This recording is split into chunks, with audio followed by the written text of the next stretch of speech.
entrepreneurs vested in family-centric real estate. We are also certified marriage coaches and creators of transformative marriage and life well-being solutions. And any other thing you want to add? And so many things to so many people. And also doing the business of supplies of electrical products, and also other form of development. So it's a pleasure to be here and a privilege also to share with this family. House of Savior has always been where I always ensure that I am there, always listening and being encouraged, because we are really driving each other forward and helping each other to strengthen in most times when we are also weak. Hearing the stories of people, hearing some of the sharings will also be a booster for you every week. So House of Savior are very, very dear in our hearts. So thank you for giving us this single honor to share our own stories with you. Fantastic. Thank you. Increase the introduction. Yeah. PF said they're also my friends. We know, even me, they are my people. When PF said interview, I said, why would you have this go and interview Dinma now? Dinma, if it's just on Chinedu, that's fine. But Dinma, that's how she, but it's okay. So you said something that struck me about, so Dinma said something just now. She said family-centered housing, or is that what you said? Is that the word you use? Family-centered housing. That, that's part of what you do. What do you mean by family-centered housing? It feels like... Feels like what? Yeah, it's a big word to me. I'm like, family-centered housing. If you can break it down. Yeah. Okay. So when we say family-centric real estate, it is one of the business interests of our family to create generational wealth. And one of the avenues through which we're doing that is housing. Again, because we're also family-centered, we wanted to not just get into real estate as a store of wealth that we can, transfer through our children to generations, but because of the way we approach life, we like to do life based on our values and a shared sense of purpose. And so we looked at the real estate industry and we're like, it's not just to build houses, we want to build communities. All right. So communities where families can thrive, because when you look at what it takes to form human beings, look, environment is very important.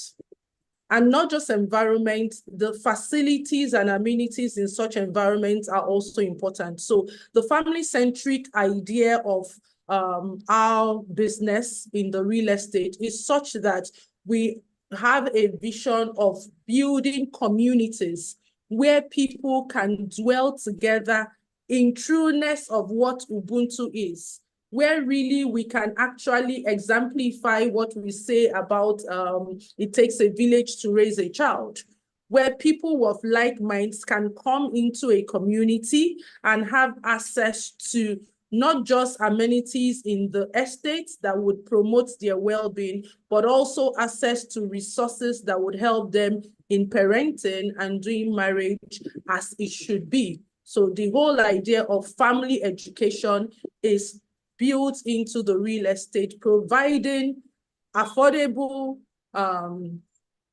well-being enhancing environments, and also access to family and marriage education resources, all tied together. In addition to that, Africa is known for its community, and growing up in the village, your community are your life savers. You know, how you were raised, your support system is all about your community. And urbanization has, to an extent, disintegrated that bond, that community forms in form of village in African settings. And so this is a time of reinventing those old nostalgia feelings of community and villages that share common ideas and goals. So it is part of what we are trying to build in the next generation for people. Yeah.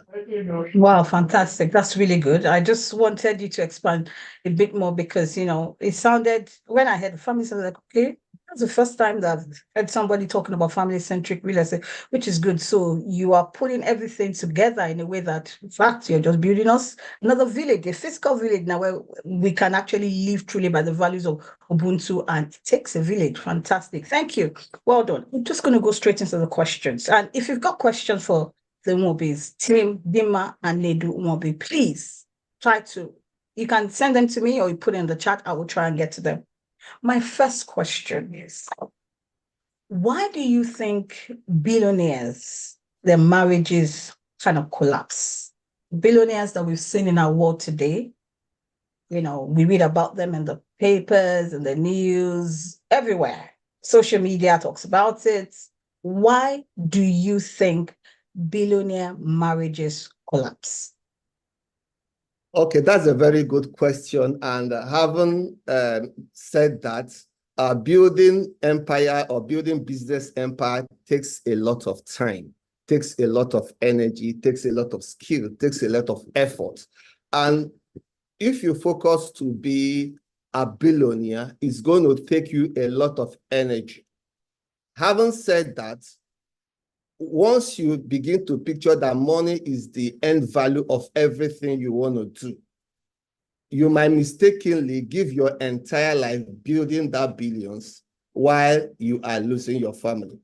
And because the intensity and focus of building billions has to give way to certain things of life, there's the tendency for you to go alone. There's a tendency for you to move alone outside your family, outside your marriage, because you might be traveling a lot. You might be sometimes out of the family setting for a longer time. You may be also having a lot of meetings with people across states, across nations, across board. And before you know it, little or no time, you won't have time to remember the most important people in your life, the most important people why you are building that empire for, the most important people you are also going to lead that empire for, the most important people that are going to succeed that empire.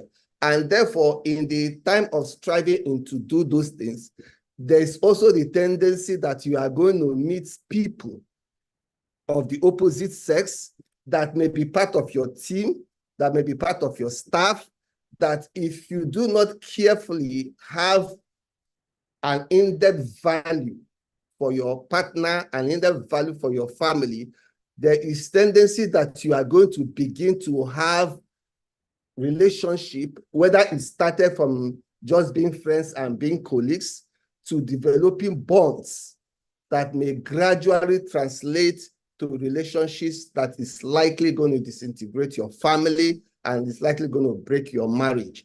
And because we are wired for relationship, there is no vacuum for gap and putting your family values as a priority in the process of building those relationships. And so you see the extent that even when couples have built a relationship for a certain time of time and become billionaires, they certainly grew apart because they don't have time and consciously enough time to spend together in pursuit of wealth, in pursuit of building millions and billions and industries all over the world. So that is one of the reasons. And the second one will also be value. What's your hierarchy of values? For some people like that, their hierarchy of values is not family. Their hierarchy of values is either in pursuit of bringing one global solution to a problem. And so when the family is complaining, there's a tendency that they are neglected to the background because their priority in their brain is solving global problems. So across board, you always see that even the first 10 richest billionaires in the world, about 8 of them have either been divorced or separated. That is an indication that it's not an easy route. Thank you so much. Dim, are you adding anything? I can see you looking at Uncle Nedum throughout. Are you focused?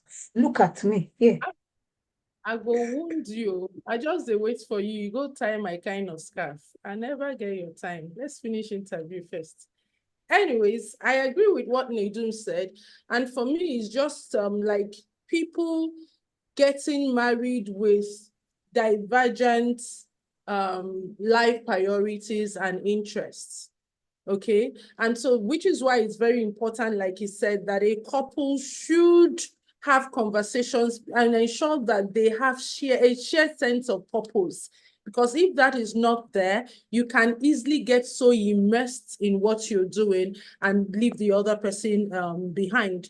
Because really, like he said, it takes energy, it takes your life to build these great empires. But it now depends on, as you're building it, what really do you want?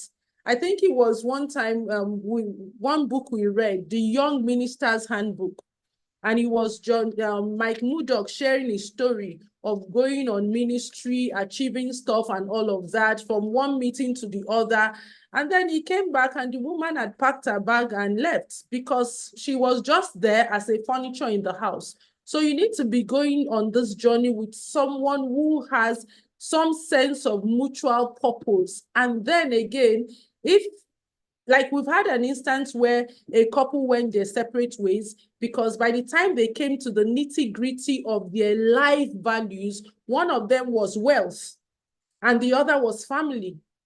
And based on where they were, the party who felt wealth was their number one value in life felt they had not reached that place they wanted to reach. And the other person who valued family wanted, for us to spend time, start growing a family. And on that basis, they separated. They did not continue with the marriage. And I think that is one fundamental issue.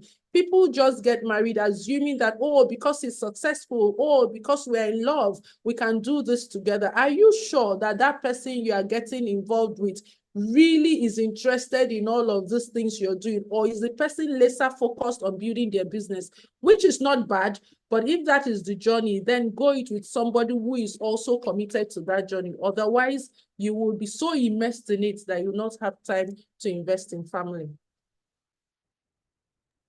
Fantastic. Thank you so much. So you said growing apart.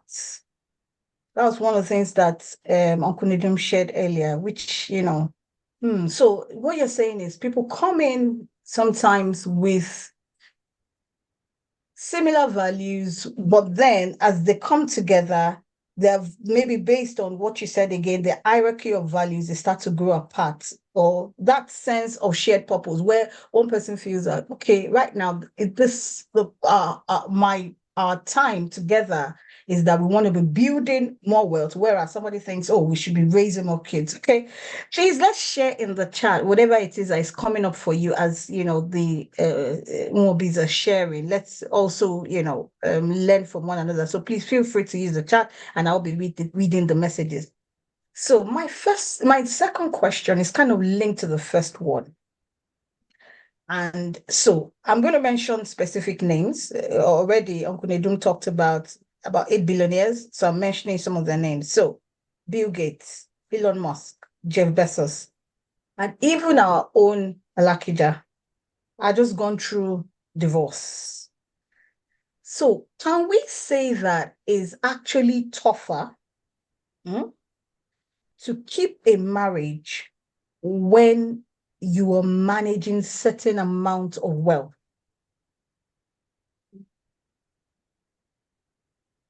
Yes, it's tougher. It's really, really tough because you are in the spotlight. Many things are asking for your attention. Many people are looking for your attention.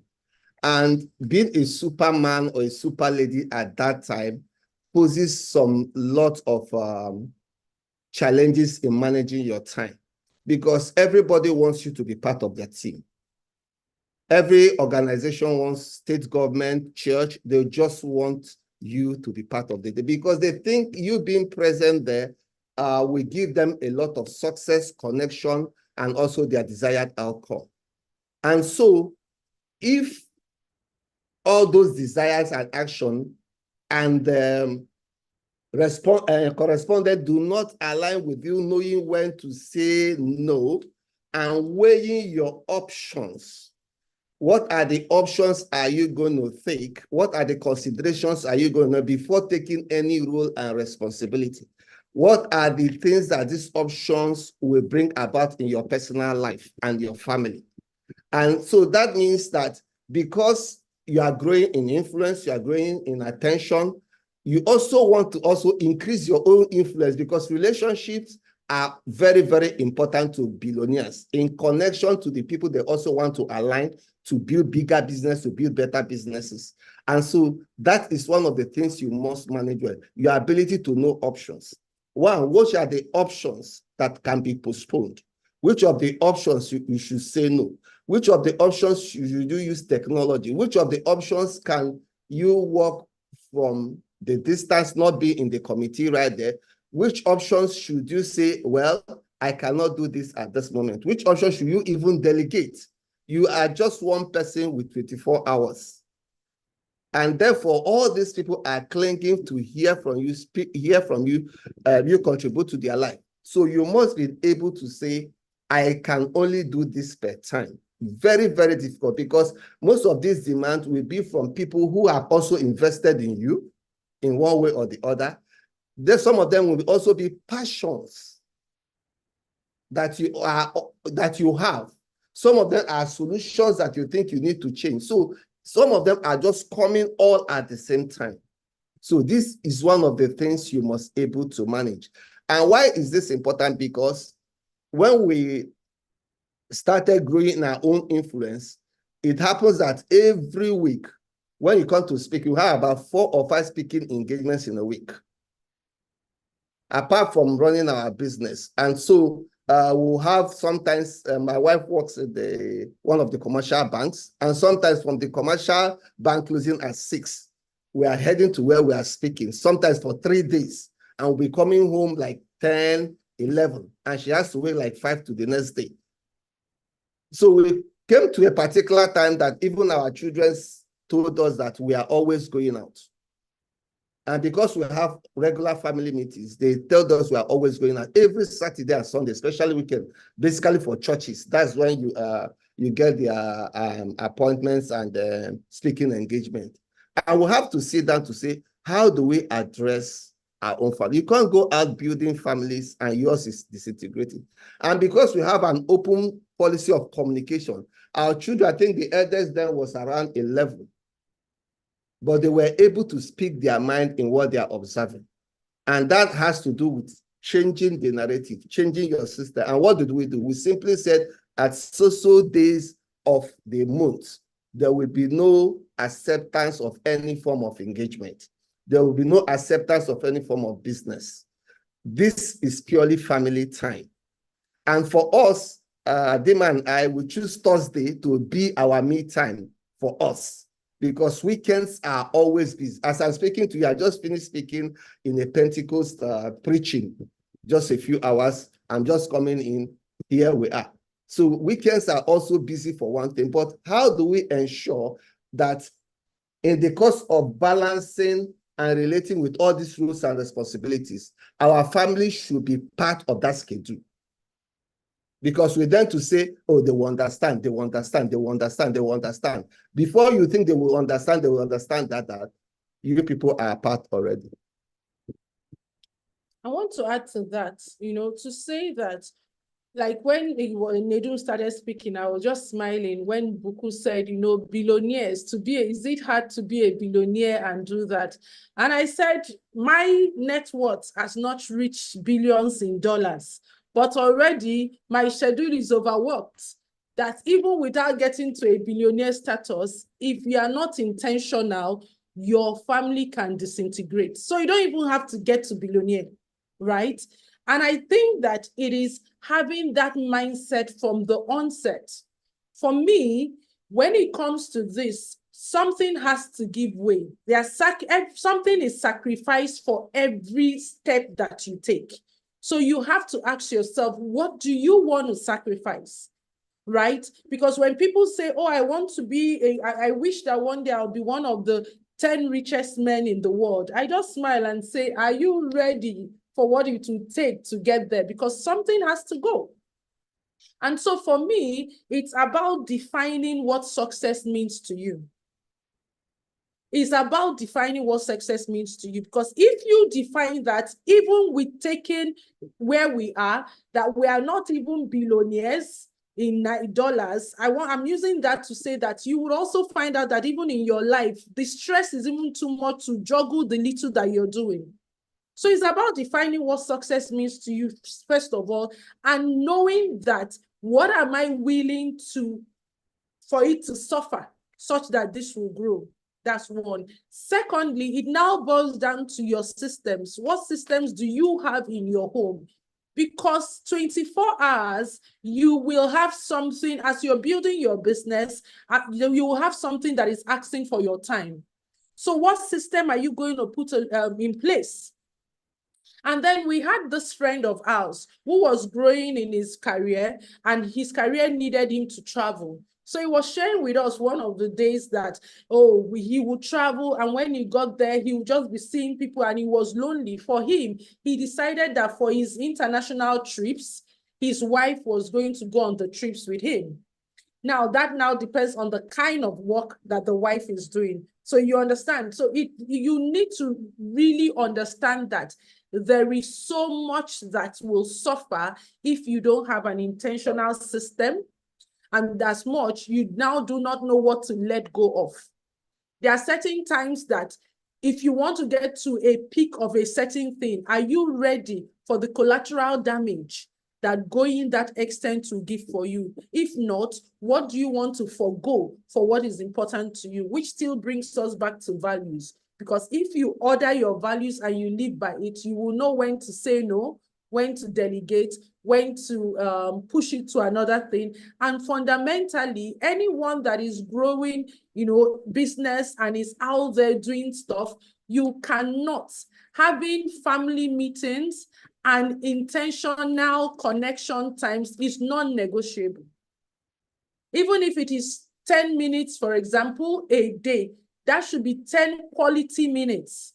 Not 10 minutes that you're spending with your family, you are still pressing your phone, you are still checking your emails, you are still doing that. Because if that is what you can really give, based on the fact that the family understands that what you're building is in alignment with our shared purpose, is in alignment with our shared vision, and so time must be given to it.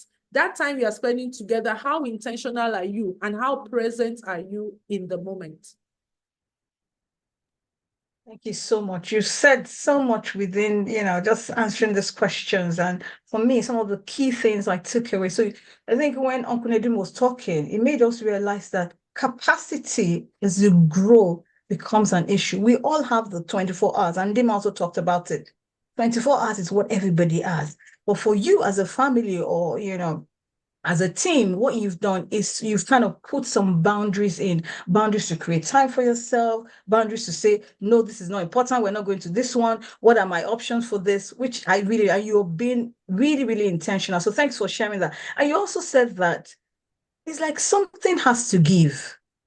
What are you going to sacrifice? What are you going to give? So maybe, at the moment you always get, let's say, for instance, about 100 calls in a day. Something given tells you that it's not all the 100 that you pick. Which one of those 100 is? Yeah, go on, Dinma. You were going to say something. You just reminded me of a story. I have a personal story to share.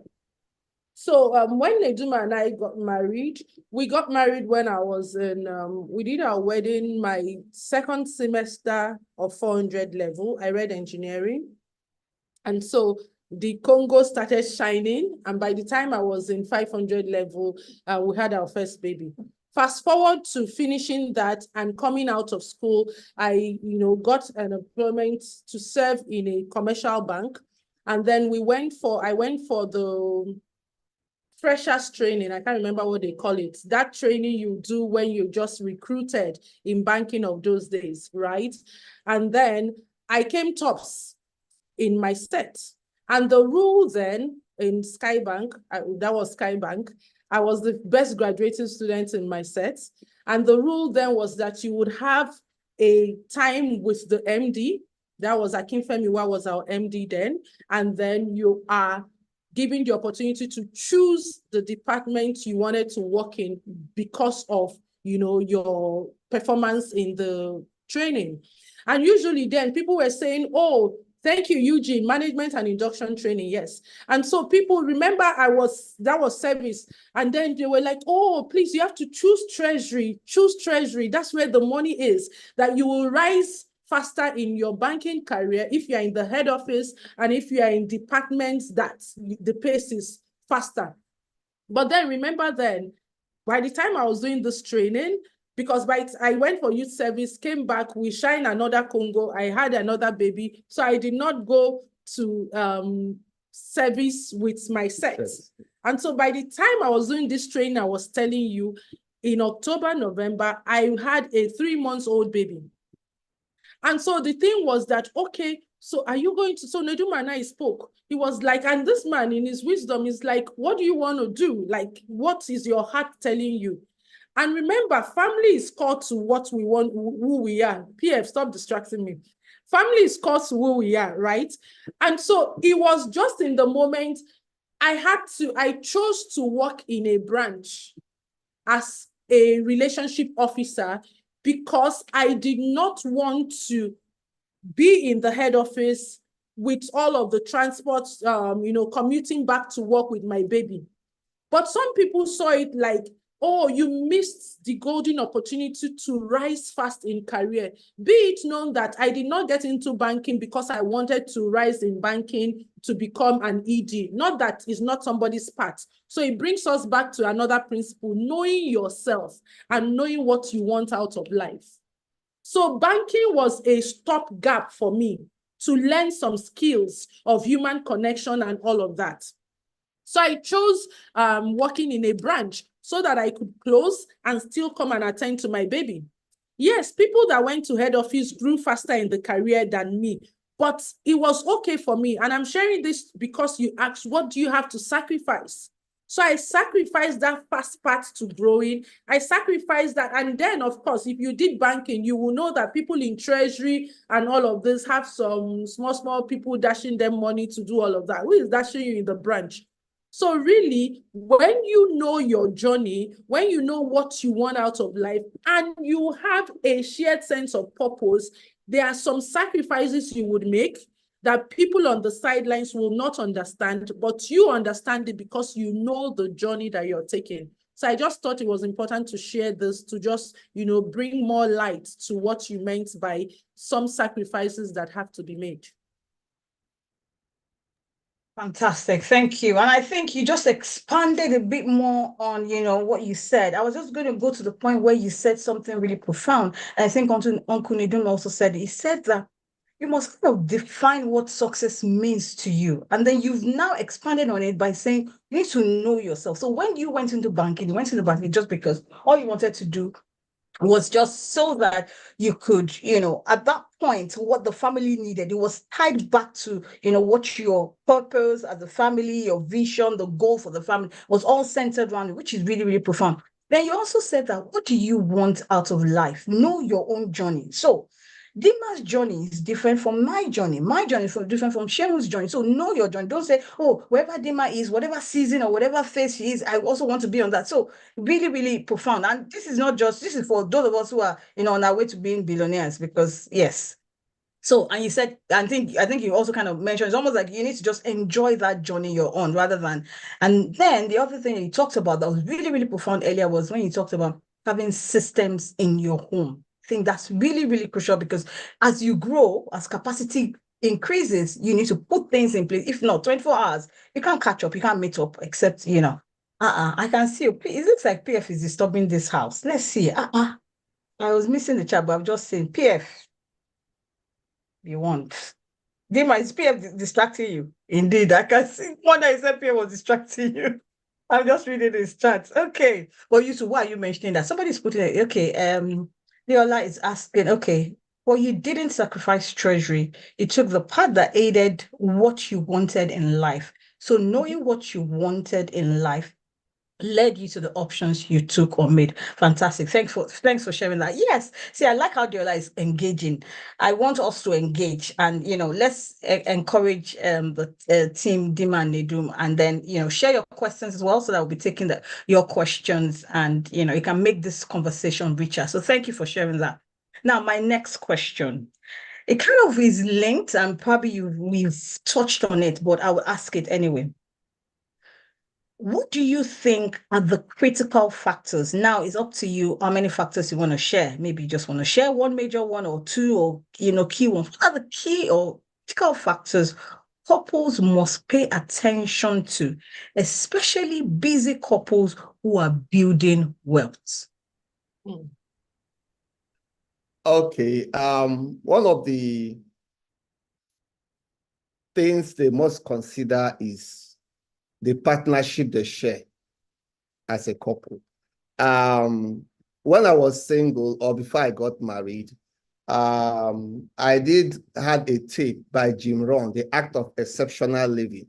And that tape did a lot in preparing me for marriage, in such a way that I was able to set my goals for the next 10 years, beginning to look at what kind of person will fit into my goals and dream, and what kind of virtues that can align with my own personality that I also work to, and also willing to also understand that in the course of choosing a life partner, what are the considerations that are topmost in my mind and thoughts. And that led me to actually have a prepared list of what kind of woman I'm looking for. Yes, before I got married, I had a list of looking for certain virtues. And one of the things that attracted me to Dinma was her sense of intelligence and wisdom. She has this kind of ability to bring sense to every nonsense. And that is one of the things that got me attracted to her. Number two is what marriage means to you. Because if you are going to consider building an empire and you need your family, you need your wife too, the kind of woman or lady you marry is very, very important, except you don't want to have a breakdown or divorce. And one of the things that shapes personally my ideology is coming from a Catholic faith. There are three things that really define the Catholic marriage. One, it's a covenant. Two, is a partnership of life. And three is for the good of the spouses. And therefore, having these three fundamental things makes me believe that whatever we are going to build, we are going to build it together. Whatever we are going to build, we are going to build it together. And how did that happen in our life personal is that before we got married, there was a risk I took, because life is risk. I had a data of all my investments, land, property, my network, and I showed it to Dinma even before we got married. I said to her, this is what we are beginning this life, this family with. This is the record. And though she's still in school, this is the record. This is what we have. And she looked at it and she was looking at me with no response. But what was important to me is that this is what we are beginning this life with. And this is our 21st year in marriage. For over all the years, I have consistently been presenting accounts to her after finishing every year. Say, this is where we are. This is what we spend. This is where we're going. And so why that question is very important is that you must define who are you going to go this life with. It's easier to go alone and faster. But if you want to build succession and legacy, you need to carry people along. You need to carry your wife along. And that calls for openness and transparency from day one. If you are a leader and if you are a male, the moment you start to hide, the moment you start to think you don't need to share all, the moment you think that it is not worthy to share all, then you are not willing to invite your partner in all ramifications into your life, past, present, and future. And so you must come to that consideration. How vulnerable do you want to be? How open do you want to be? because your partner will not have to meet all your needs and requirements in life. He cannot meet it. So you are willing to share your risk, your fears, your vulnerability, your sense of purpose, where you are going, and believe that you have the utmost desire and of the best interests of your spouse. You must be willing to carry the person along at every stage. No stage of your growth should you think you need to hide, keep away some information. You need to carry the person, even when you think the person is not good enough for that information. It's part of the risk of getting married. It's part of the risk of building generational wealth. Let me build on that, then you take the next one. So talking about this, because we've seen people, maybe there was a financial misappropriation or something happened and you say, oh, I cannot trust her, I cannot do that. The second principle that couples who are building billionaires should have is you must be able to learn from your mistakes without blaming your partner. And that comes from understanding that you are a team. If Nedum takes a step or I take a step and it goes wrongly, it's not to blame the person. It's not to say, they hear word, or whatever, or like him, even not, continuing that process of the financial transparency. Is to know that our team made a mistake. And so we need to find how to fix the mistake.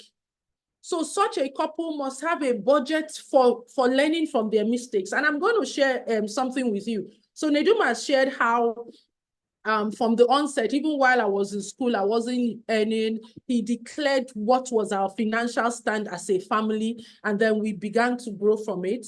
And then when I started working, we would jointly make investments and all of that with even the income. So there was absolute transparency. Till date, I don't know, except maybe the man has opened an account in hiding, but there is no account of my husband that I don't know the ATM PIN, and I'm not a signatory to the account, aside from business accounts where I am not a material in that business, and I'm not talking about Ultra Bliss, but for all accounts, I'm a signatory to the account. He does not even know his PIN self. Sometimes he will forget the PIN. It's me, he will call, what's the PIN of this card? Right? But I'm going somewhere.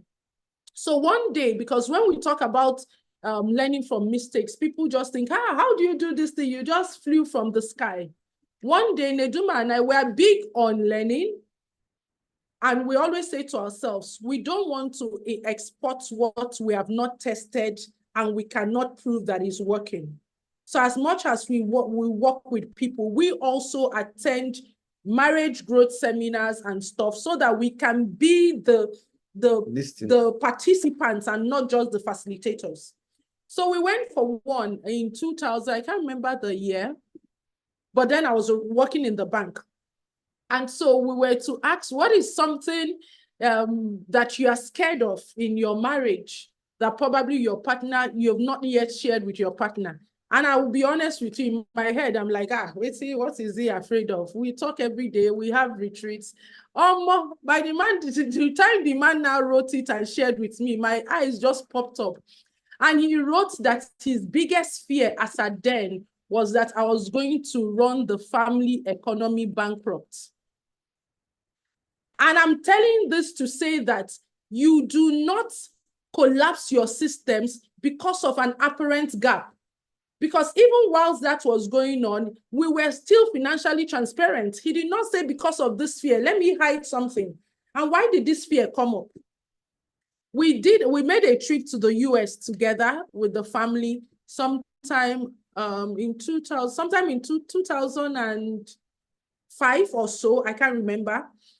And usually, because we have a financial system, we had budgeted how much we're going to spend, each of the children and all of that. Now, that was our first trip as a family to the US. Our second, no, was it the second one? Biden, okay. Okay, no, to America. I was talking to America. And then we went with the children. And so my sister is like, oh, are you not going to shop? You have 2 suitcases each. So for 4 of the children, 4 plus or 6. So we have 12 suitcases. And she kept telling me, this is your opportunity to redesign your home. You have to buy things, but we don't put out for budget. So you see peer pressure.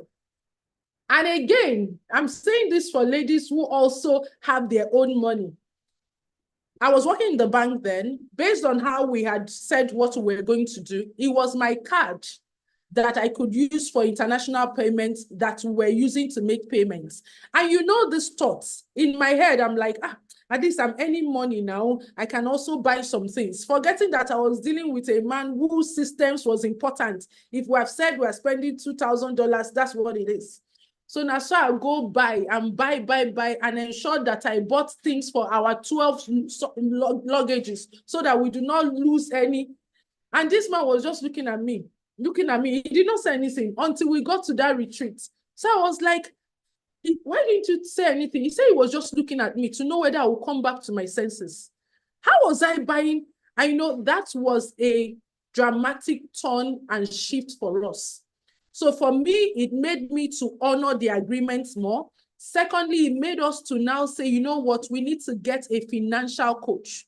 So we paid for a financial coach to look to our finances and, work with us on how to make things better. But imagine that he decided, because of this one-time experience of spending out of budget, he wasn't going to now be faithful to what we agreed financially.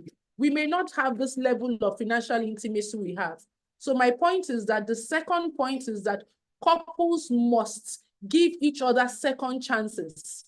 And even when there is a gap and the gap cannot be filled by both of you, be vulnerable enough to carry this your mess, this your gap, to an expert and say, help us here. And so have a budget for your mistakes so that you can right the wrongs and increase your success rates. Third principle.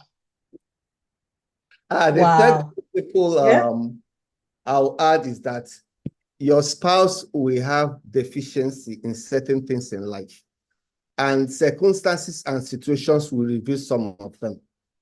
Okay, and once it reveals some of them, they are not the victims of that their deficiency. It might be either because it's a low skill for them. It will also be because of lack of knowledge, parental upbringing, or circumstances of life. How do you feel that gap? So it's not about accusing you are not good in this. You're beginning to say, what tools, what education, what experience do your partner need to bridge up that gap? Because all of us are a work in progress. What is my strength is not her strength. What is her strength is not my strength. And so for us coming together is a complementary union where the support system is to fill in the gaps and make us more stronger. And so I always see where once a couple have deficiency, you just rule him out of the system, out of the order, failing to realize that nobody comes out perfect always at all the time. So we must bear that in mind to know that there's always a chance to allow your partner grow in the direction that will strengthen the thing and make it stronger and better together. My next principle, do you have time for more principles? The house is waiting. We're happy to take your principles. Bring it. My next principles is that couples building this together in managing this 24 hours that we have, that is not enough, must realize that friendship does not grow by chance. It is friendship that would make you make that extra effort to carry your partner along, to make time out with your partner, even in your busy schedule. Because trust me, Igbo say that if anything that you are taking, that is taking your time is work in itself. So how I'm going to ensure that I spend time with Nedum is because I want to intentionally grow my friendship with him. I give you an example. Recently, in the past, since this year, my schedule has really been very busy, particularly with running trainings and all of that. So most evenings I am busy. And so I might be ending by 10 o'clock. 10, 11. Wait, nah. I say end by 10. I would explain. You know that if you are into hosting webinars and all of that, it's not when you say goodbye and end the class that you have ended. Sometimes maybe you have to save something. You have to really spend some time to savor or to reflect on what happened. So my sleep schedule has really been messy this year, and this is me being vulnerable. So sometimes I'm going to bed by 11 and all that. And what did Nedum do about that? Because of that, he has been going to work a bit later than usual. Okay? Because he wants to wake up and wait for me to wake up in the morning so that we can gist before he goes. He can as well say, this is my time of resuming work. But the work I'm doing, I'm not playing. I'm doing part of what the family has chosen to do. And so if you say that you're busy and you don't make conscious effort, your friendship will be, the gap will be widening. So you have to do something. And maybe some people will say, Dinma, you too like enjoyment. Today you are in this resort. Tomorrow you're in that resort. It's important to know that bonding experiences are not just a nice to do. Going out of your usual location with your partner is one way of increasing your peak performance. Because it's not only Congo that you shine when you go for getaway. You also are able to rest. You also are able to, I don't know if you've ever been a time in your home, in your relationship with your husband, and you're trying to tell him, something that happened. I said, you didn't tell me about that. And you realize that you've been so busy that many things have happened that you have not shared. So you're telling him something and it's like, that happened. So this time away gives you that opportunity to really connect. But then somebody will say, if you are busy, how can you now make out time for retreats? You would have that retreat as part of your business. Which is why I say to people, when you are drawing up your to-do list, your rest time and your connection time with your partner should be part of your to-do list. Your to-do list is not only work, because you did not come to this life to work and die. Your to-do list must include your me time, your connecting time, and your rest time, such that there's a time allocated for it. And then you must embrace how to say no. If you call me and tell me, can I have a session with you on Thursday by 10 a.m., I will most likely tell you no, because that's my time with my husband. But if I didn't schedule it and it's open, it can easily be filled by any other thing. Wow. How relatable is this session? I want to see in the chats who feels that this is really practical, very relatable. A lot of us can relate with it. How relatable are we finding this? There's so many things. So when you were talking about that openness and he said you're presenting account, I wanted to say, Mr. Mokweda, please, can I see the account?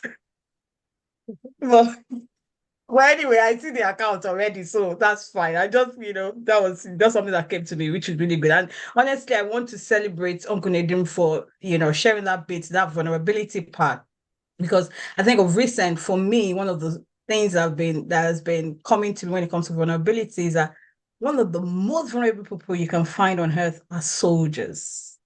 Soldiers who are at the war front, because people see vulnerability and they're like, oh, it has to be for those who are weak. It is not for the weak. It is for those who are actually strong, because a soldier has left everything, not knowing if he's going to go back. Those are the ones that are truly, truly vulnerable. So thank you for that. You are a true soldier. So we salute your courage. Thank you, sir. Thank you. Okay. Yes. Okay. There was a question. Okay, go on. I wanted to see. There was a question that I didn't want us to miss. Okay, another consideration is your children. One of the things we think that will lead to sustainability and then grooming your children for succession and for the next stage of their generation is getting your children involved. Getting them involved right from setting goals, right? We have where we call manifestation room in our house.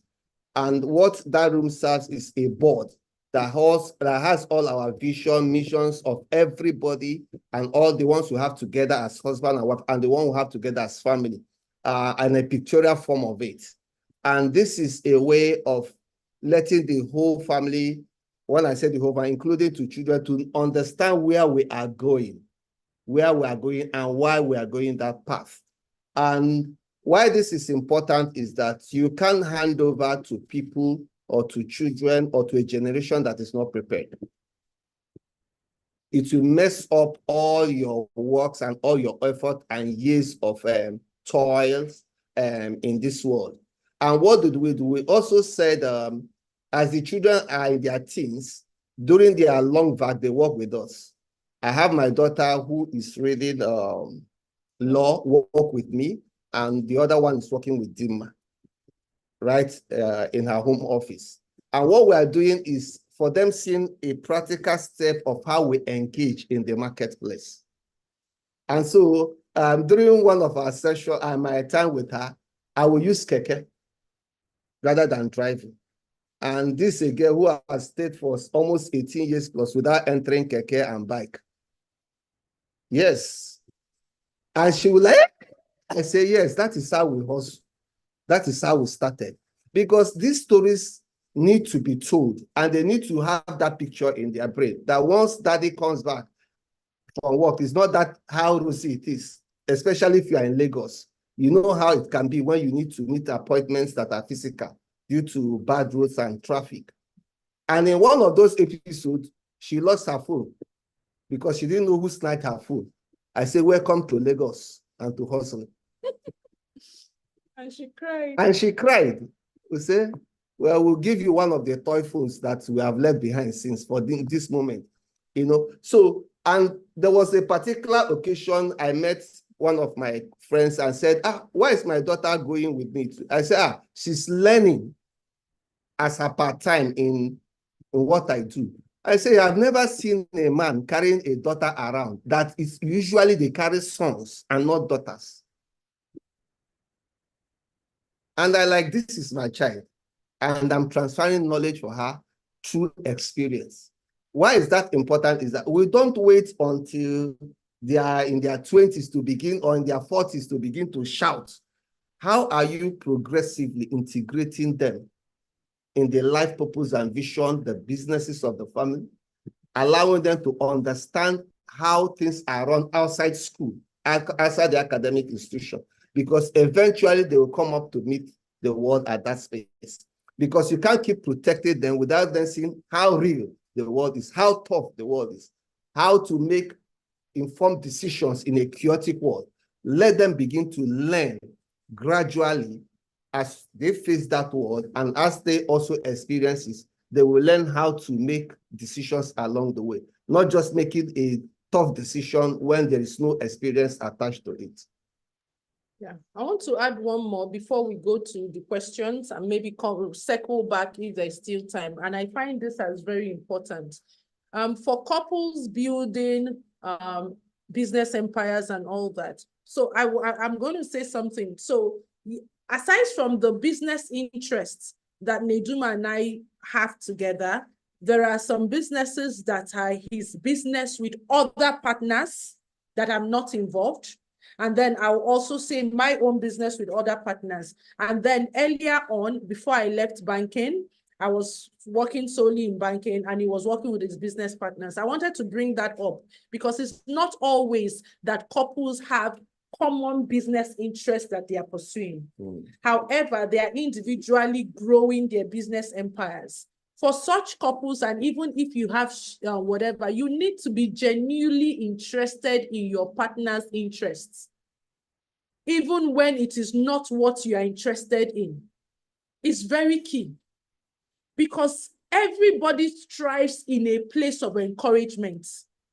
You must be your partner's greatest cheerleader. I mean, when I was working in the bank, there are times Nedum has some presentations with his business that I'm not involved. I'm up in the night helping him to do his slides, up in the night helping him to do that, organize trainings for his staff and all that. That lets him know that I'm vested in what you are interested in. And then he also is vested in mine, because that is one thing that can make people grow apart. And there's one thing I want to let us know. Somebody will say, but I support her now. You cannot be a silent supporter of your partner. You can't be a silent supporter. Your support must be seen and felt. And it's always in asking, what can I do? How can I support you? What do you need in the moment? And I'm going to be saying this to our men. It's not only, don't start business for your wife if your wife is not interested in the business. When Neduma and I were dating, you know, he was saying that, oh, he wants to start supermarket. I looked at him and say, you are supermarket for who? I Kukuma do not have. It's now that my brain has been bastardized that I am now bold to say I'm a marketer, I'm a salesperson. Before, I used to say that I have no business with business. My own is just to teach and get paid for my solution creation. But what if he had insisted to start supermarket for me? I'll be frustrated. I'll be depressed. I'll be like, because that's not who I am. And it's not so in being genuinely interested in your partner's whatever, I want to say this because I've seen that play out. And, you know, I work with women a lot. And I'll hear a woman say, my husband does not see me. And you can see the pain in their eyes. So if you being genuinely interested in your partner's interest is not only encouraging them when they have bad sales or when their business goes down, it's also being happy with them when they make success, like genuinely enthusiastically excited in their success stories.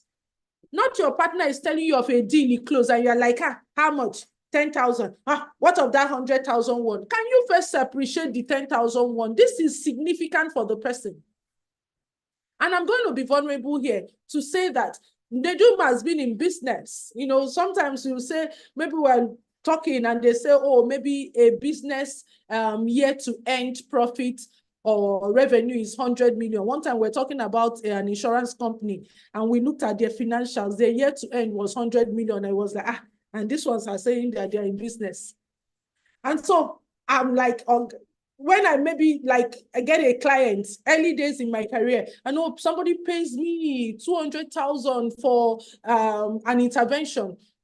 And I share with him, I see how he's excited that, oh, you made this money, not asking that what is 200,000 compared to what he's making in his business. So I think that is very fundamental. We need to be genuinely interested in our spouse's progress and allow them shine even in their littleness and not belittle whatever milestone they achieved. This is a real, you know, this is, how do I call it? Is it a summit now that we're doing already? Because there's so much gold, dust, and gems that you're sharing. So thank you. Because we're in a relatable class, we're a very practical class, and I'm reading what people are saying. There's a question that Diola has put, and I don't want to also miss that question. It says, what if you both don't agree on finances, especially where the man's money is ours, but mine is mine? Want to speak to that first? Yeah, like I did say in the beginning, which is not also the fault of a lot of people. What do I mean by that? They did not have a pre-conversations about where they are coming from, where they are now, and where they are going. They did not have great conversation around their finances, their pursuit in life, their goals, their dreams, even as singles before they get married.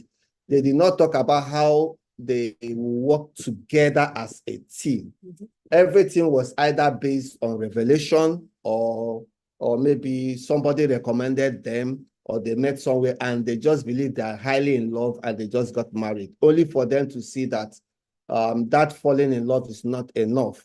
And thereby now making them, they start coming out of their shells. And because of their different personalities and background and upbringing, they start acting their beliefs. And so that is why belief assessment is very, very critical for those who are preparing for marriage. And because we see this a lot, we are very high advocate on premarital classes and courses to be something you must take very, very seriously.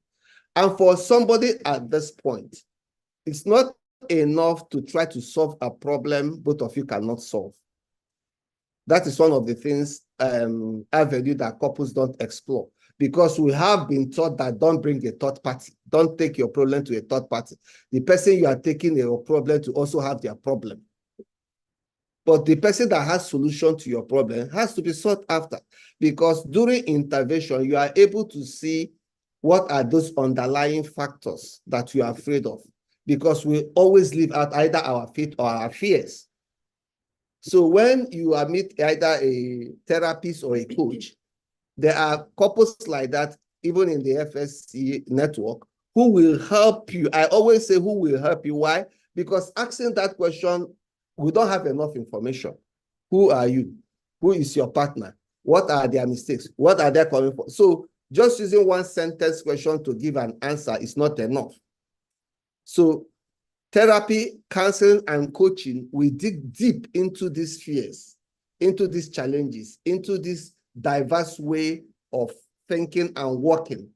We now prefer solutions that will help both of you to navigate through those processes and come to a place of empowerment and encouragement and great team work and alliance. And so giving one solution here will never answer that problem. I just recommend, hopefully that person hears me well. There are people that will help you in this place, in this team, sort for their services, pay for it, and they will help you come to a place where you can move on with what is needful for your life. When are you finishing? Fantastic, thank you. So I'm going to jump straight to the next question, or two questions. I'll make them two in one. So I see your question. Who's the person that put that question? But I'll try and see if we've got time. Indeed, I see your question, but I'll see if we've got time, because I have a few questions I want them to address. And that might, what they just talked about also kind of addressed what you raised. So let's go into this one. So it's a two-in-one question. Now, how can couples, so there's a lot going on in our world today, and sometimes even for the younger generation, they're kind of scared if what we're hearing about marriages or couples is actually true. Now, two in one, how can couples who are already drifting apart start to reignite their love lives? That's one. The second one is, like I said earlier, the younger ones, or generally the world just looks at it and they're saying, oh, there's a lot of divorce rate. That's what we started with. So taking a look at our world and the rate at which, divorce and everything is happening, what must we do to stem the tide? So two in one is people were drifting apart already. And then what can our world do to ensure that we can stem this tide of divorce today? Yeah, thank you. Okay, thank you for that question. How can people reignite their love life when they are drifting apart? Is to identify the smallest, basic, lowest hanging fruit. What is that tiny thing that they can use as a keystone goal? Because when it talks about reigniting love life, they have to find the thing that gives energy to their relationship. Do they have any shared interest, even if it is one, any shared passion, any commonalities that they can start from, all right, to rebuild? So maybe after this, I will share the link. We developed an assessment, the Relationship Chemistry Compatibility Assessment. And what this aims to do for the people is to help them evaluate the level of energy in their relationship, the level of excitement in their relationship, and what they have in common that can bring ease in their relationship. Because when they identify that, then they can start from that and build a strategy around that commonness. I give you an example. So a couple that we're working with, they took this assessment, and the basic commonalities that they had was shared spiritual values, spiritual beliefs, right? Shared spiritual beliefs. I said that's a good starting point. We can work on that to extrapolate how to use that shared spiritual belief to build intimacy, to find a common ground of connection that you can now work on to put other things. Because once people are in a place where they feel that they're drifting apart, they want to repair everything at the same time. And taking all at the same time makes it so overwhelming, makes it feel like nothing is happening. But is there even the tiniest thing to start with? That is where I ask that they begin from. Again, Nedum has spoken about the one about if you feel that you have tried to navigate this for so long and it's not working, maybe you need a professional to help you in it. Again, one thing that we have also seen that can widen the gap is unresolved issues. Where there is bitterness, where there is pain, especially where there is a partner that does not seem to have any sense of contribution to what is happening. So it's always like she's at fault. And I'm saying she figuratively, pointing fingers. And the other person is tired, has been on this repair for so long, and they've just given up and they've resigned themselves. Right? There must be that initiative for both of you to want to do this together. I say to people, it is hard to rework a marriage where one partner is not interested, because one person cannot marry his or herself. So if you're in that situation where you are trying to repair this love, you are trying to bridge the gap, but your partner is not interested, put the focus on yourself. Find something that gives you joy. Do your love language on yourself. Get your life going if your partner is not interested, because you cannot work on a marriage successfully if the other partner is not enough. So start from your points first. That's my answer to the first question. You want to say something? Okay, what's the second question, please? Come up again or give us. How can we, with all the rate of divorce and all of that going on in the country, in our society, what is your take? What do you advise? What do you recommend? Oh, okay. First, I recommend advocacy, and whether it's in the print media or social media, we need to come out with a force, with a kind of orientation. We must be out there. Nature abhors vacuum. And if those who are, in quote, failing are out there so proud of how their marriages are failing and they're celebrating it, those who are making it work, how are you showing up to show that it makes it work? And this is one of the greatest compliments we have heard people concerning our relationship. I have seen a lot of young people say, you make me think that marriage is possible. You've made us think that this is doable. You've made us think that this is enjoyable. Just by showing up in any platform, you are encouraging people silently to see that this is possible.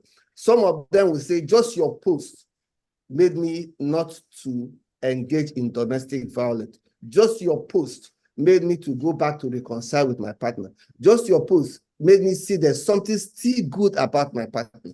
Though the people may not be coming up to tell you, but we must always show forth, because when the good people don't show up, the bad people will take the space and and control the narrative.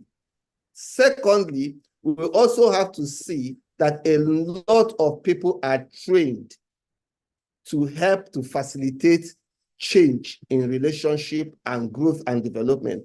And that is one thing I'm so excited about the Institute of Family Life and Development. We need to raise more people. We have a short staff ratio or therapist ratio compared to the population. So we are looking forward and believing that even in 5 years, they're able to train more than 20,000. It will bridge the gap. It will be just a doorstep to somebody that will help such people when the need arises. And the last or not the least is collaboration.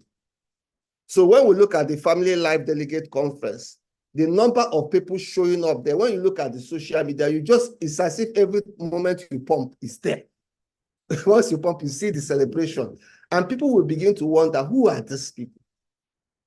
So when we come together to show that we are world changers, we are global heroes, they want to ask, who are all these people? What are they screaming about?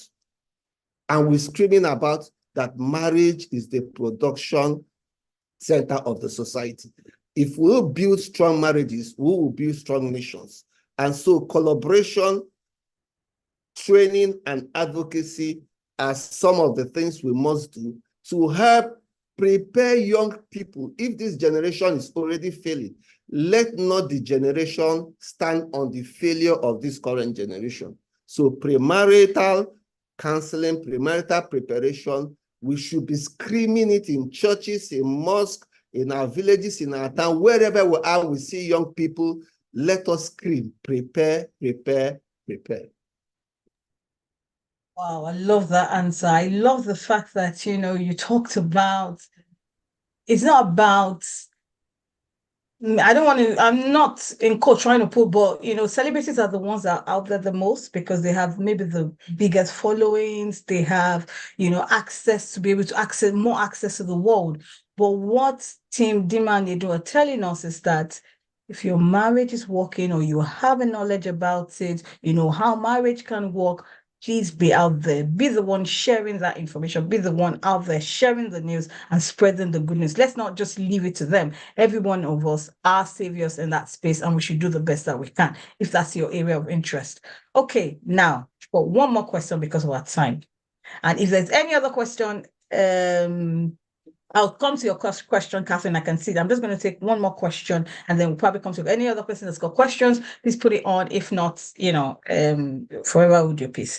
Now, there is this old move or saying, so to say, that, in those days that one person should be the one at home while the other person builds wealth. In the days of our parents and maybe the ones before them, it was more like that, the man has to go out. The man is like the ATM in those days and would go and fend.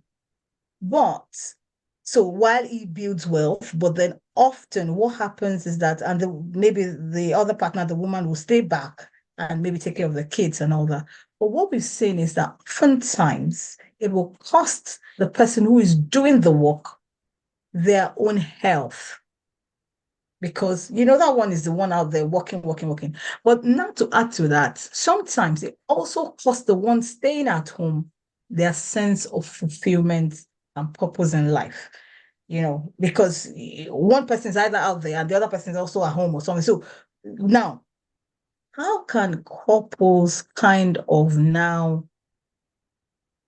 do this in a way that, I don't know whether it's to say you can eat your cake as well as have it. You can be wholesome in whatever you decide to do, whether it's going to be, one person is working or, how can we still, let me use your terminology, flourish as a family, as a team in whatever decision we decide to do, and ensuring that both parties, come to that sense of, I feel like, I'm whole, I'm fulfilled, I'm happy, and is not in any way detrimental to anybody's health.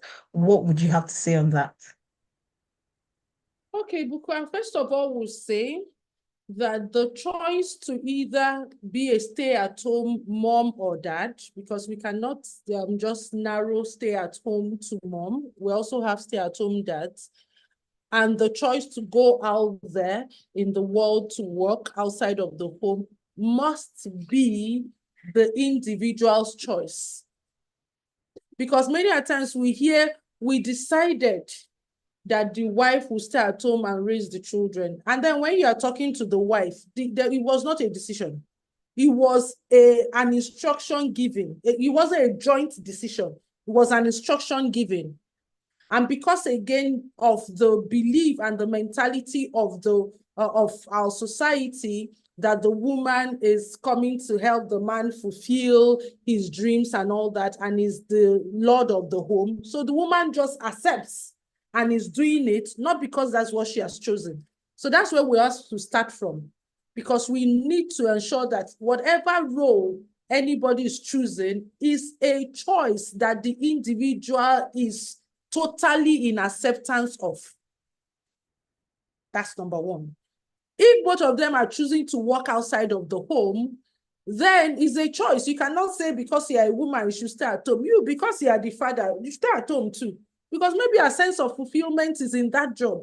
Then they have to now ensure that they have system in place to meet the needs of the home and the children. Because it's not really about staying with your children from morning till night. People can be present, but they are not available.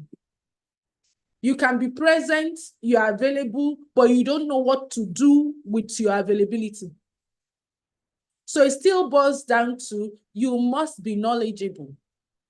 I give an example. I worked in the bank for 8 going to 10 years before I resigned. And that was in the formative years of my children. So what did I do particularly for me was that because I could do that, I just wait when it's people are taking their their vacations and all of that. I always ensured that I took my vacations during holidays, so that it gave me more time with the children than having my vacations when they were in school.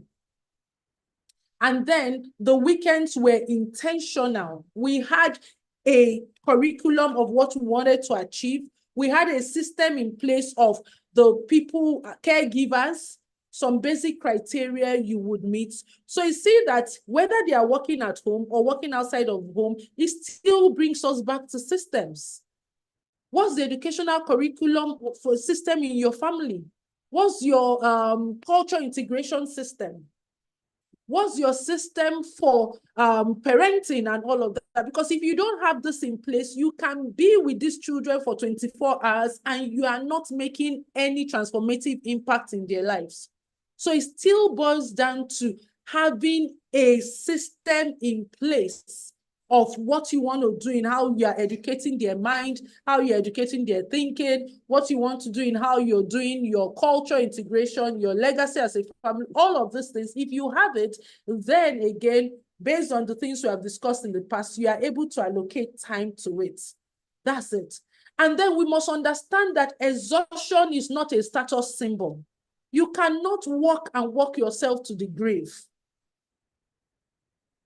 Because if you begin to, I like to wonder, my husband were talking the other day, who said, it's important to study the lives of people that have gone ahead of you. People who have built the things you want to build, and then you see the mistakes they've made so that you don't make it. You try to understand why they do certain things that they do so that you can understand the why that is funding the how. And then you begin to look at people who so immersed themselves in work that they did not have time for themselves. They did not have time for their family. They are having one health challenge or the other. And so in your older days, do you now want to be nursing sickness and not really enjoy yourself? Until date, even if you ask Google, the number 1 regret that people have on their deathbeds is not that I did not meet my goal.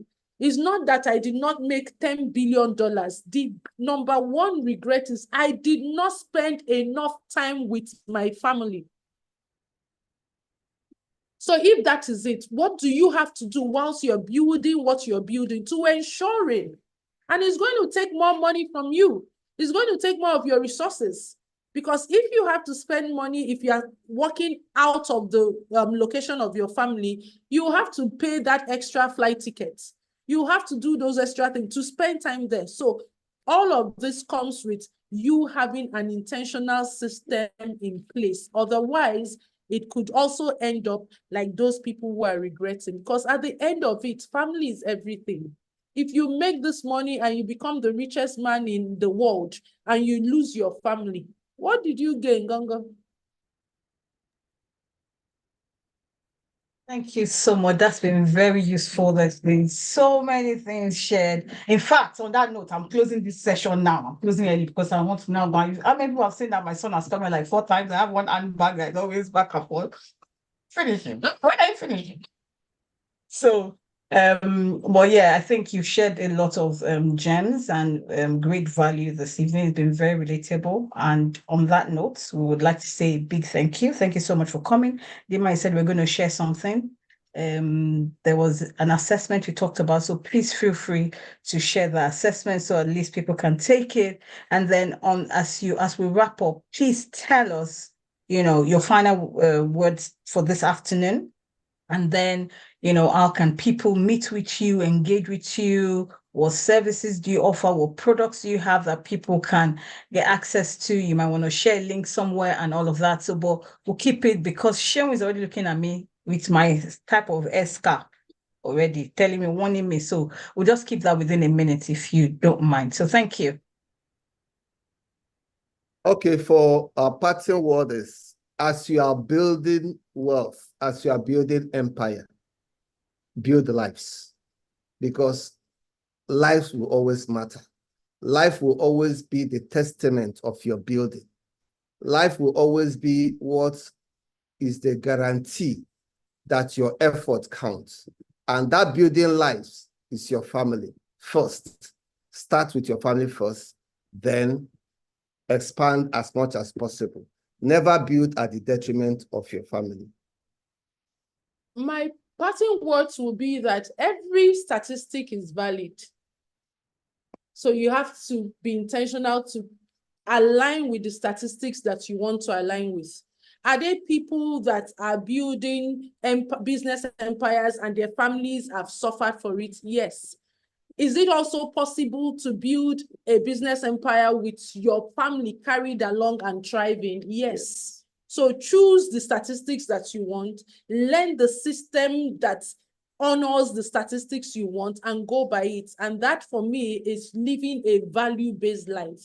The day I understood that holiness was not perfection, that was the day I was liberated. Holiness is authenticity as far as I'm concerned. Because if we go by the Greek root word of holy, it's about being set apart. It's about being separated.